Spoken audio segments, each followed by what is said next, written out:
Right. Good morning, everyone. Good afternoon.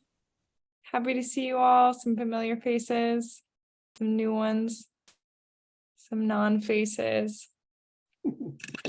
I am so grateful that you all have joined us here today for our third edition of the Commons. We are going to do things a little bit differently today because I know some of you come back each month to connect with folks, and you're probably tired of hearing me give the same presentation. And some of you are new and you want the Cohousing 101. So how we typically do this is there's a 30-minute presentation about sort of the basics of co-housing, some lingo, how to engage, what to do, where to find information. And then the second 30 minutes, we do breakout groups so that you all can connect with one another and share ideas and wisdom and ask questions.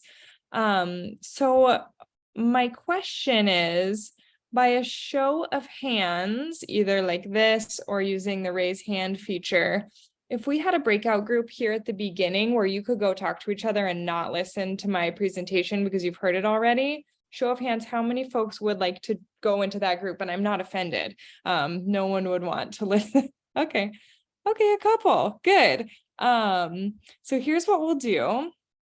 I am going to create a breakout group. For those of you who would like to just connect with one another, select to go there. If you want to stay here for the presentation, stay in the main room and just ignore the invitation, and you will have time to join breakout rooms after the presentation. So then we'll mix it up and allow everyone to chat with one another. So hopefully that works. Thank you, Neil. Neil's my co-host here, and he is helping me make sure everyone gets in the right spot. So, okay, so if I open that one room, can those of you who would like to go choose to go there?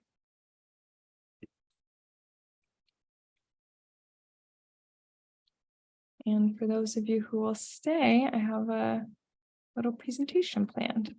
Okay, I won't be able to see you all. So Neil, will you say something if I need to do something? Yeah. Thank you. Okay.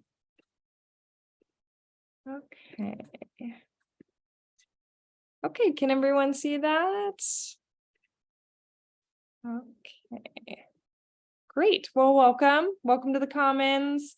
We host this the 10th of every month at 10. I invite you to introduce yourself in the chat, who you are, where you're based, and maybe something about your journey. If you're seeking other dreamers, if you have an existing community, maybe you've been doing this for decades, share a little bit about that. So again, we'll do 30-minute presentation and then we'll get in breakout groups for folks. So a little bit about who we are and who I am. My name is Trish Becker. I'm the executive director of the Cohousing Association of the US. I'm a founding member of ARIA Cohousing and working on another community nearby called Chase Street Commons. CoHo US is a national nonprofit that seeks to advance co-housing and shift the culture toward a new American dream where every home is surrounded by caring, collaborative neighbors who use less of the earth's resources while living an abundant life. We do this in a few ways. Number one, education. So we use events like these, a learning platform, newsletters, social media, all in an effort to help people understand, build, and support co-housing and its impacts. We also engage in advocacy through outreach, research, and publications, creating a co-housing friendly environment. And then we do a lot of networking. We do a lot of just creating a space for you all to connect with each other so that you can find your professionals, your community mates, your fellow dreamers, all that you need to bring your dreams to life. Special thanks to our association supporters, especially Cohousing Solutions and Wonderland Hill Development Company. A little bit about co-housing today. So this is a map from our directory. So on cohousing.org, we have a live directory of all of the communities, both existing and forming in the US. So right now we have about 180 existing communities across the US, and about 140 that are in some stage of development. This could be in the potluck stage, as we say, where people are just kind of gathering around a vision or a dream, or they might have land, be under construction. That's what we mean when we say forming. So I want to zoom out a little bit and talk about loneliness. This is a place where I often start my talks about co-housing, because it's we're in a serious way in terms of loneliness in the US. So even before the COVID pandemic, we were in the midst of a loneliness epidemic. In a pre-2020 survey, 61% of people in the US reported pervasive loneliness. That was up from 54% just the year prior. So we can see that climbing. We talk a lot about how prevalent loneliness is among older adults. So one staggering data point, a survey reported that just under half of adults over 65 considered the TV or a pet their main source of company. But it's also a problem for Gen Z. So 54% of Gen Zers say that they feel that nobody knows them well. And we know that prolonged loneliness leads to, is correlated with chronic stress, increased risk of heart disease, dementia, depression, and anxiety. And all of this comes together to make people who are lonely 35% more likely to die earlier than their more connected peers. This puts loneliness on par with the health impacts of smoking 15 cigarettes per day. So that's the bad news. But the good news is we believe that co-housing is something that can address this loneliness epidemic as among other of our societal crises. So I'm going to tell you a little bit about the history of co-housing. So co-housing, traditional co-housing, this very particular architectural model began in Denmark in the 1960s. Katie McCammon and Chuck Durrett were in Denmark when they learned about what we call co-housing as a way of living. And when they returned to the US, they wrote the book called Creating Co-Housing, Building Sustainable Communities, which might be familiar to you. If it's not, it is a great place to start your co-housing journey. And of course, other professionals have also traveled internationally to study co-housing and various forms of communal living. Coho US is really built upon this pool of professionals who understand co-housing and continue to create it. And so we're grateful to each of them. And then, of course, this is particular to this specific architectural model. We know that communal living has existed in many forms for all of human existence. So this certainly is not a history of how people live together, support one another, but that of this particular model. So a little bit about lingo.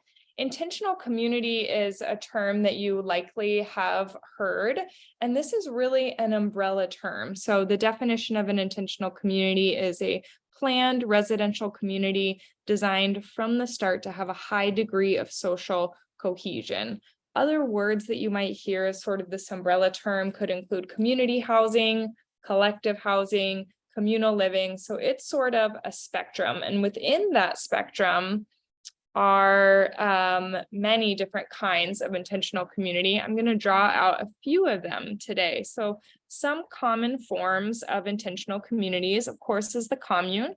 This is a residential community that shares resources and often finances. A cooperative or a housing co-op that you've probably heard of really indicates that the units or a home is owned by a cooperative that is created. So a group of people would create an entity that's a cooperative, and then the residents are shareholders in that cooperative. And with their share, they get a room or a home. Cooperatives can be more affordable and accessible and allows those without a down payment to begin to earn equity in their share when they wouldn't otherwise be able to access home ownership. There's also something called a limited equity cooperative. I'm not going to go into this too much, but that what that does is cap inflation so that membership is always affordable. So I mention cooperatives because this can be intersected with co-housing. You can have a co-housing community that is also a cooperative. Cooperative has a legal definition, but it also speaks to their organizing principles about cooperatives that I'm not going to go into today. An eco-village is an intentional community whose focus is the regeneration of social and natural environments. Eco-villages can also be co-housing communities. So they're examples of communities that are both.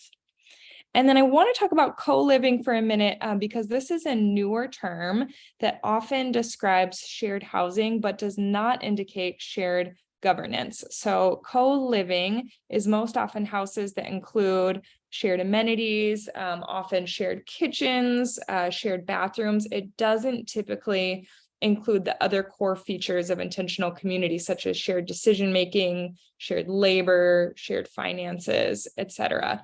The media often confuses co-living and co-housing, and so it's important for me to draw that distinction here, that they are not the same. So what about co-housing? This is why y'all are here. Co-housing communities are intentional, collaborative neighborhoods that combine these extensive common facilities with private homes. So the private home is a key piece of co-housing communities. Most of the communities are organized as townhome or condominium developments. So they have just your typical HOA. A few of them are organized as cooperatives, as I mentioned. So co-housing is not a financial or legal model. There are other financial or legal models that uphold or intersect with co-housing. Co-housing is a descriptive term that shows the intent of these developments to cultivate a strong sense of community through these extensive common facilities and active collaboration of the residents. So that intention piece is really the foundation of co-housing. So critical elements of co-housing include intentional design plus social infrastructure. Really, the design of a community is what upholds the social infrastructure. So it's having a common house where people can gather and be together, pushing cars to the periphery so that walking paths facilitate organic connection.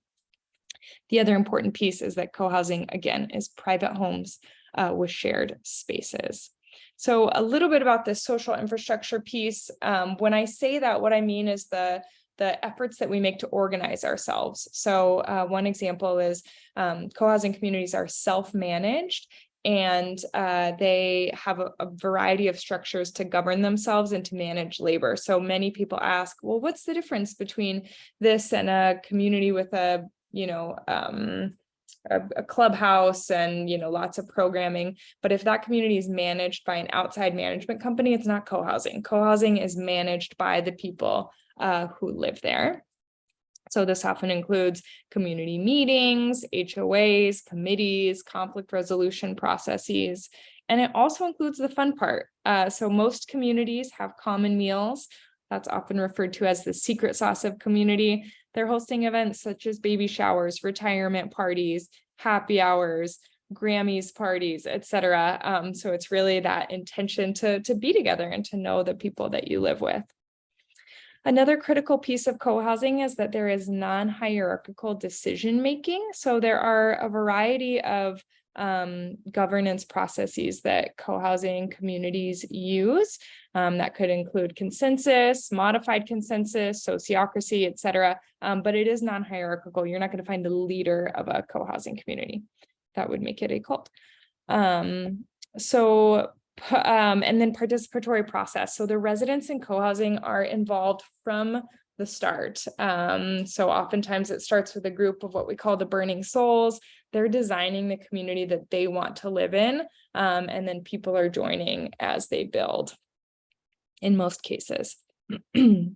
So some key elements of co-housing are shared time, which means the gatherings, the meals, the meetings, and then a commitment to using your time to improve and support your community.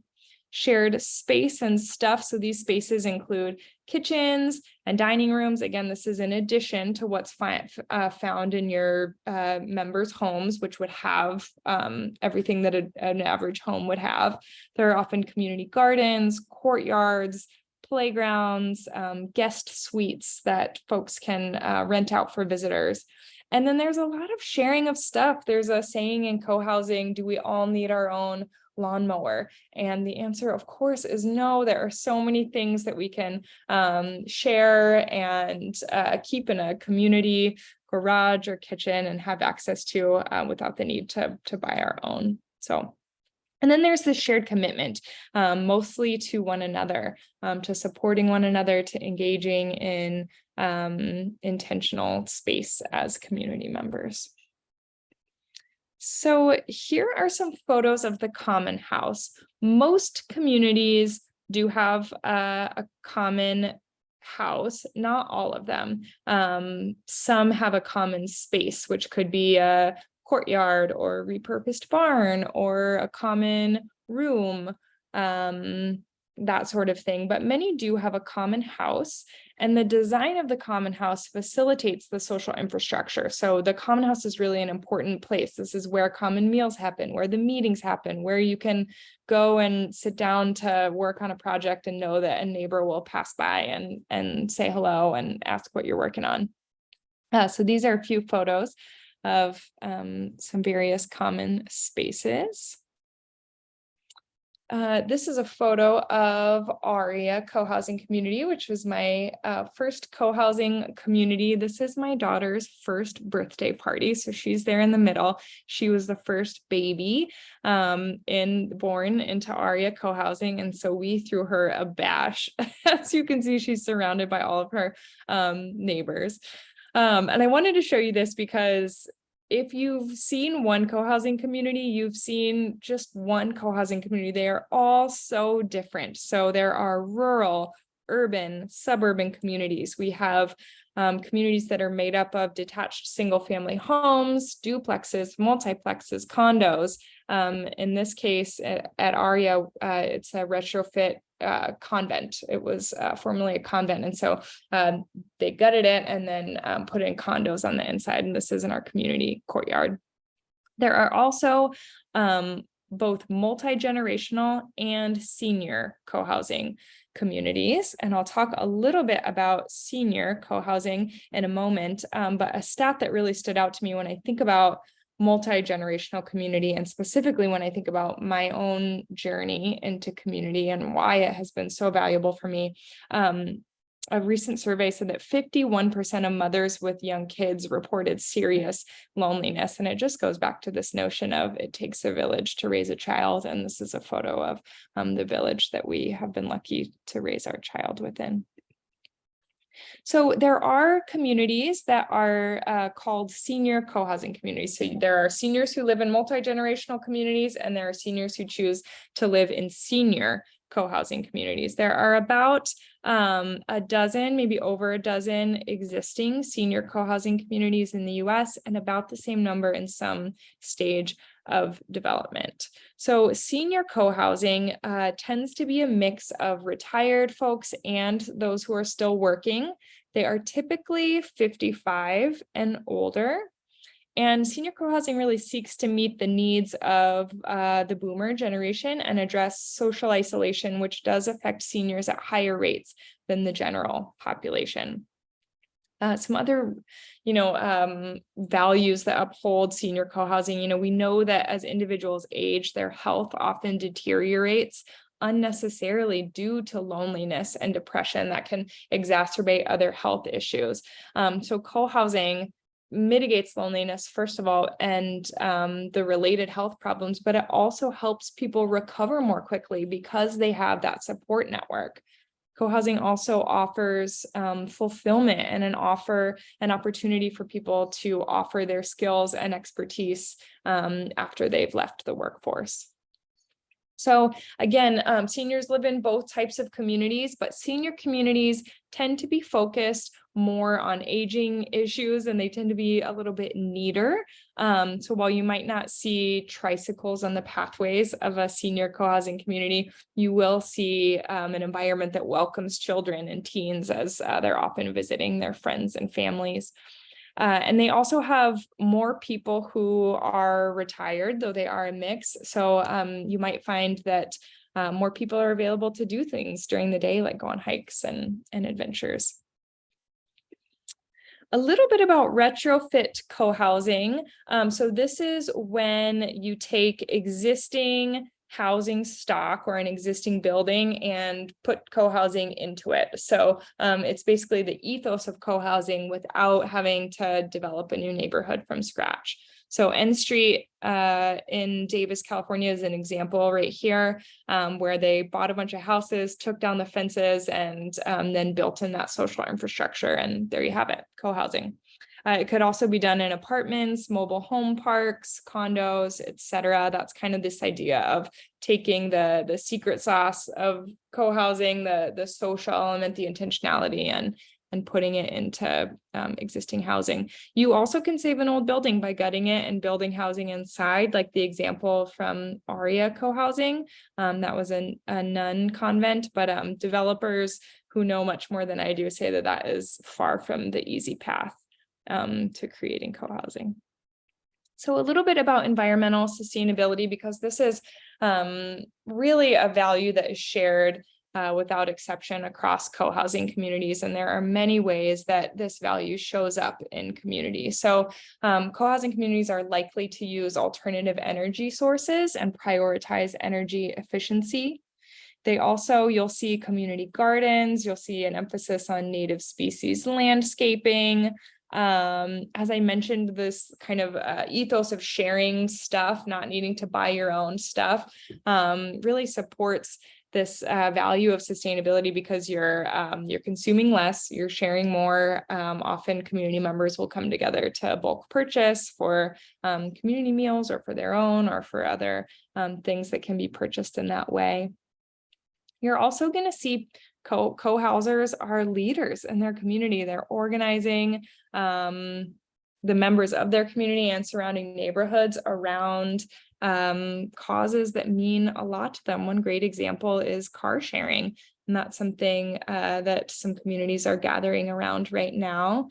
You'll also probably never see a community without a bike garage or a bike area or electric vehicle charging.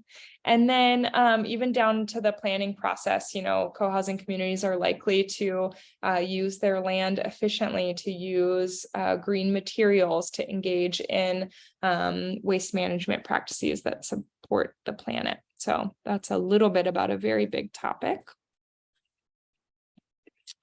Okay, so many people wonder, okay, I'm ready. I love co-housing. What would I do? What would my path look like? So if you're ready to move in, there are two ways. You can either join an existing community or form your own. So our directory at cohousing.org lists both. So I encourage you, if you're new to your journey, hop on that directory, see what's happening in see where the communities are in your area, go visit, go to a potluck, go to an event.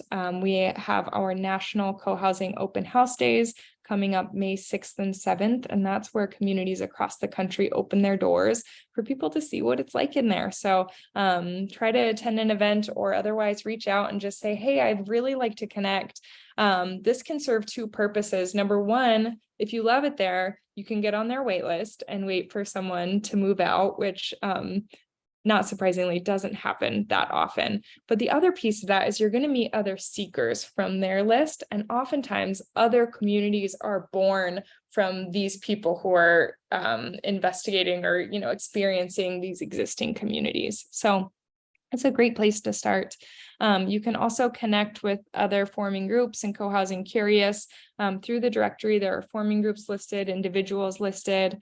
Our cohousing-L listserv is a fantastic resource. So I strongly encourage everyone to sign up for that. I have never seen a question go unanswered on the listserv. It's really a supportive space. And then we have a conference every 2 years, and we'll soon be announcing our 2024 conference dates. So those are all opportunities to connect with others.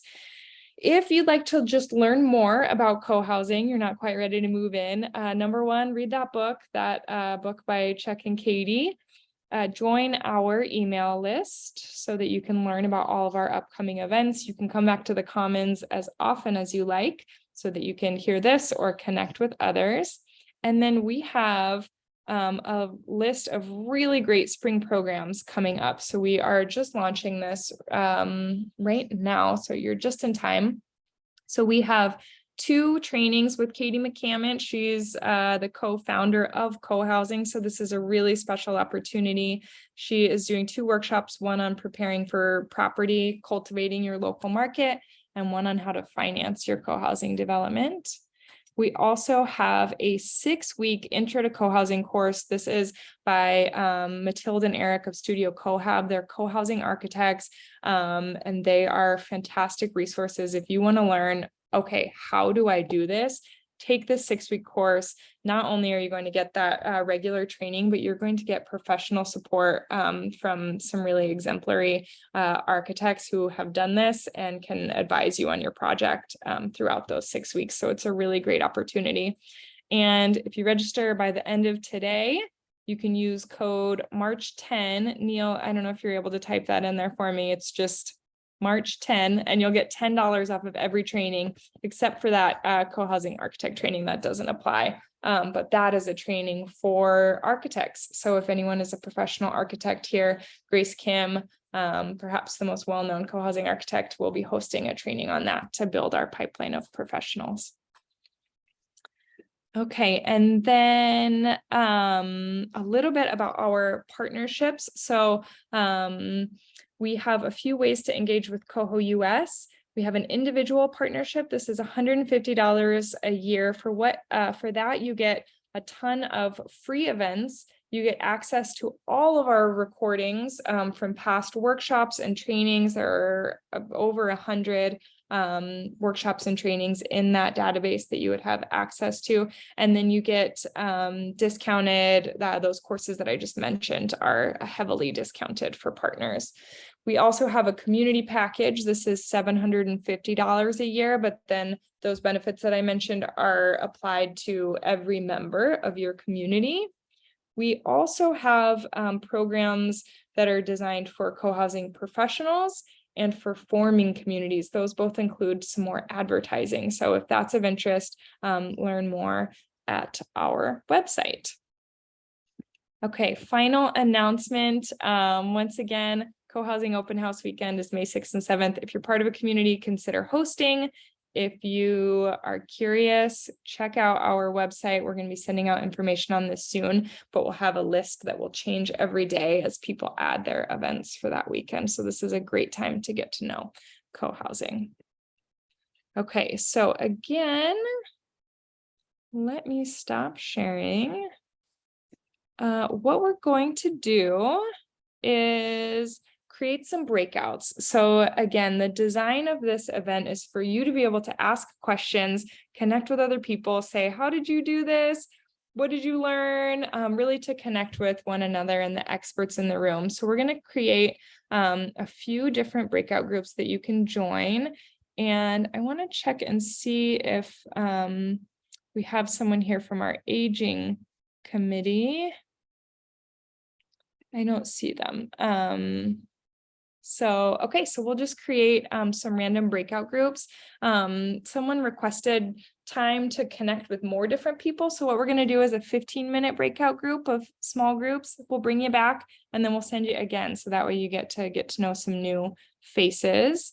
And then one other piece, if you have questions about the Co-housing Association, our programs, our courses, how to engage with us, stay back in this room and I'd be happy to answer any of those questions. Otherwise, go connect with one another and dream together. So give me just a moment to get those breakout rooms set up. I'm going to bring back our friends who are already in, and this will be abrupt for them, but that's okay. Okay. And know that I'll be reading any questions in the chat and seeing what I can respond to. I'm sorry to interject, but is it okay if we take a group picture too when the other folks are back? I'd love that. Totally. In the past, I told folks, if you don't want to be in the group picture, feel free to turn your camera off or something along those lines. Put on a mask. Thanks. Darcy runs our social media, and this is one of my favorite ways that we gather each month. So yeah, we'd love to have a group photo. Okay, if you're on video, if your video's on. Here we go. 1, 2, 3. I'm gonna take one more, make sure everybody's smiling, looking great. All right, 1, 2, 3.